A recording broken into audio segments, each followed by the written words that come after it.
Habíamos tomado la ciudad hacía una semana. Lo que antes había sido un próspero centro industrial, ahora era un amasijo de escombros y chimeneas humeantes. La única estructura que conservaba cierta verticalidad, elevándose como un dedo acusador sobre la destrucción, era una torre de construcción incompleta. Se alzaba solitaria en el centro de lo que parecía haber sido una plaza principal, un esqueleto de concreto gris y vigas de acero retorcidas. Algunos decían que era el inicio de un ayuntamiento, otros, de una nueva fábrica. La guerra la había detenido a medio construir. Nuestra unidad de ingeniería recibió la orden de evaluar la torre para establecer un puesto de observación avanzado y, si era posible, un nido de ametralladoras. Su altura ofrecía una vista sin igual sobre las líneas enemigas. El sargento Richter, nuestro experto en estructuras, dirigía la inspección. Mientras los hombres ascendían por las escaleras improvisadas de madera y andamios,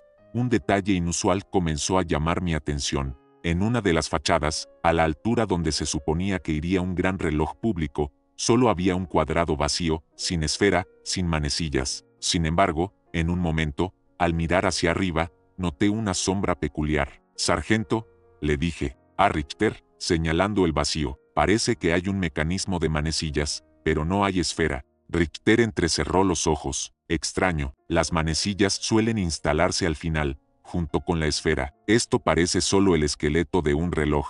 Quizás lo dejaron a medio montar». La torre, con su estructura inacabada, era un testimonio mudo de los planes interrumpidos, pero ese cuadrado vacío, con la sugerencia de un reloj que nunca fue, añadiría pronto una capa de misterio a su presencia solitaria en el horizonte. La rutina en la torre inacabada se estableció, hombres subiendo y bajando, ingenieros evaluando la estabilidad, exploradores observando el frente. Fue el cabo Ríos, de guardia en el piso más alto, quien primero reportó el fenómeno inusual. «Sargento, las manecillas se están moviendo». Su voz sonaba una mezcla de asombro y alarma. Todos los que estaban en el piso de observación corrieron hacia la fachada. Era mediodía. En el cuadrado vacío donde se suponía que iría la esfera del reloj, dos sombras alargadas, finas como hilos, se alinearon perfectamente, indicando las 12 en punto. No había viento fuerte, no había mecanismos visibles en la pared.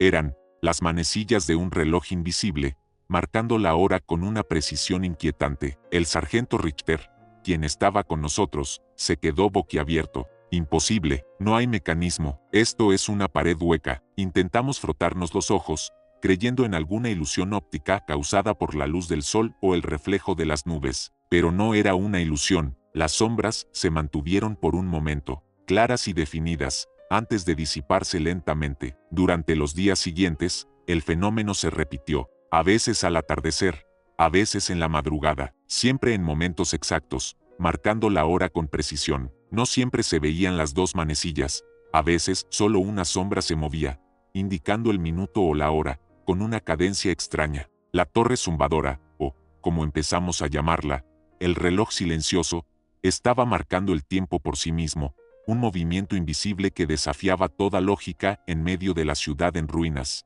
La noticia del reloj silencioso se extendió entre los hombres, generando una mezcla de asombro y aprensión. Algunos lo veían como un mal augurio, otros como un milagro inquietante. El Hauptmann Keller, nuestro comandante, inicialmente lo descartó como fatiga y sugestión, pero después de que varios de sus oficiales lo presenciaran, ordenó una investigación. El sargento Richter y un equipo de ingenieros fueron encargados de encontrar una explicación. La primera teoría fue la de un mecanismo oculto enemigo. ¿Podría el enemigo haber dejado un dispositivo de señalización, camuflado de forma ingeniosa, que usaba la torre como parte de su mecanismo? Pasamos días inspeccionando el área alrededor de la fachada del reloj, buscando cables, palancas o cualquier señal de un aparato remoto. Nos abrimos paso por los escombros, examinando el interior de la torre, los pisos, las columnas. No encontramos nada. El cuadrado vacío de la esfera del reloj era una simple abertura en el concreto, sin ningún rastro de engranajes o resortes. Sin embargo, notamos algo peculiar en la propia construcción de la torre. En el interior de la fachada del reloj, justo detrás del espacio vacío, la pared era de un concreto más pulido de lo normal, casi reflectante, y en el lado opuesto de la torre, en una parte menos dañada, había varias aberturas largas y estrechas, casi como lumbreras o respiraderos, que se extendían desde la base hasta una altura considerable. El misterio no se resolvía con un simple mecanismo, la iluminación sospechosa. Esa superficie reflectante y esas extrañas aberturas sugería una interacción con la luz o el aire, lo que complicaba la explicación. El reloj silencioso parecía ser algo más que un truco. El teniente Schmidt, el ingeniero de comunicaciones que nos ayudó con la torre zumbadora, fue convocado para examinar el fenómeno del reloj silencioso. Después de inspeccionar la torre y estudiar su orientación, Schmidt propuso una teoría del reflejo temporal, una explicación que era tan ingeniosa como extraña. La torre está orientada de tal manera que, a ciertas horas del día, la luz solar o lunar incide directamente sobre la fachada opuesta, la que tiene esas aberturas, explicó Schmidt. La superficie lisa detrás de la esfera vacía actúa como un reflector, y esas aberturas, las lumbreras, podrían estar diseñadas para capturar y canalizar la luz de una manera específica. Su teoría era que las manecillas no eran más que sombras proyectadas. Las aberturas en el lado opuesto de la torre,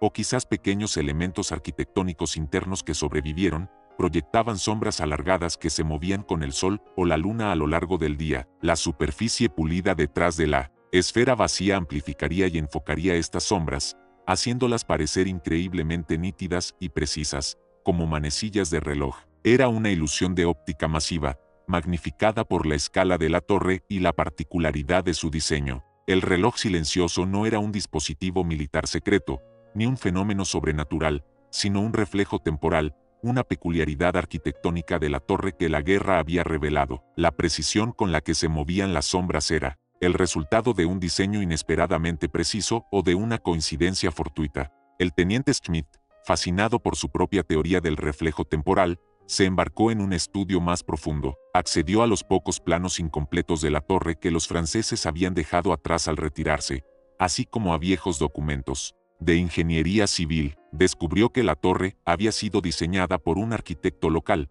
un hombre conocido por su interés en la arquitectura solar y la integración de elementos de luz natural en sus diseños. Los planos mostraban que las aberturas en la fachada opuesta no eran meros respiraderos, sino captadores de luz diseñados para iluminar un gran vestíbulo interno que nunca se construyó. El acabado liso, detrás de la esfera del reloj, era para maximizar la difusión de la luz en ese espacio. Era una ingeniería de la luz no intencionada para este propósito, pero que la guerra había transformado en un fenómeno extraño. El arquitecto, un verdadero relojero de la luz sin saberlo, había creado una torre que, en su estado incompleto y dañado, proyectaba el paso del tiempo de una manera fascinante. El reloj silencioso era un testimonio de una visión arquitectónica truncada. Las explosiones que habían dañado la torre también habían alterado las estructuras internas, haciendo que las sombras se proyectaran de una manera aún más definida y visible, transformando la ruina en una especie de gran reloj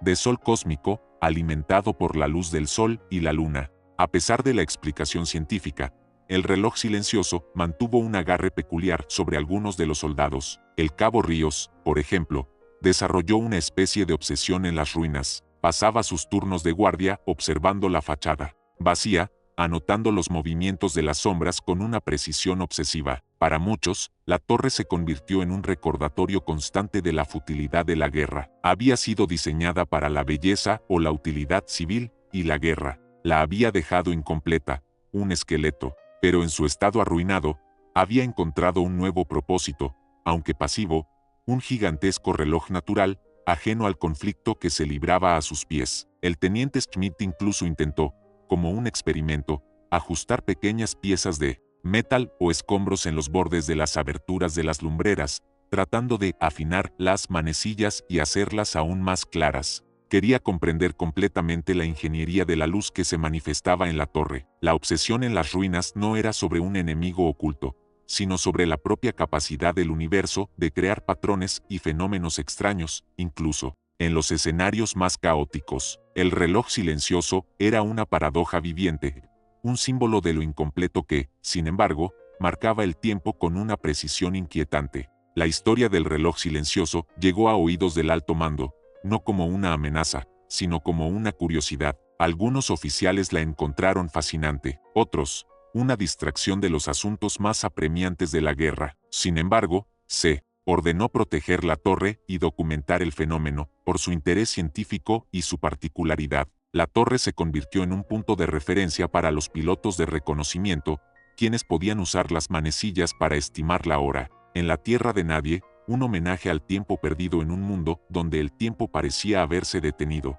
La precisión de las sombras, combinada con la ubicación estratégica de la torre, la convirtió en una suerte de instrumento de navegación improvisado para algunas operaciones nocturnas. Los ingenieros continuaron sus estudios, intentando entender si esa misma ingeniería de la luz podría replicarse en otras estructuras dañadas para usos similares. ¿Podría la destrucción crear nuevas oportunidades de observación o medición? El reloj silencioso era un faro peculiar en el paisaje devastado, un recordatorio de que incluso en la máxima desolación, podía existir una belleza inesperada y una precisión asombrosa, un homenaje al tiempo perdido por la guerra, un tiempo que la torre, a su manera extraña, se negaba a olvidar. Después de la guerra, el destino de la torre inacabada fue incierto. Algunas fuentes dicen que fue demolida por completo para dar paso a la reconstrucción, otras, que sus cimientos fueron incorporados a un nuevo edificio, aunque el campanario nunca fue terminado. Lo que es seguro es que el fenómeno del reloj silencioso se desvaneció, ya sea por la remoción de las estructuras que proyectaban las sombras o por la construcción de nuevos edificios que bloquearon la luz. Para los veteranos que sirvieron en esa ciudad, la torre siempre sería un recuerdo vívido, un objeto inmóvil que, sin embargo, marcaba el tiempo de una manera que desafiaba la razón, una anomalía en la brutalidad, un destello de orden en el caos. El tic-tac eterno del reloj silencioso permaneció en la memoria de los hombres. Fue un testimonio de la sutil complejidad del mundo, incluso cuando éste era desgarrado por el conflicto, un recordatorio de cómo la guerra, al destruir lo familiar, podía revelar fenómenos extraños e inesperados, dejando una impresión duradera, de misterio y asombro en aquellos que tuvieron la fortuna o la desdicha de presenciarlos. El enigma de la torre inacabada se cerraba, pero su eco, el de las sombras moviéndose por una fachada vacía, permanecería en la historia personal de muchos.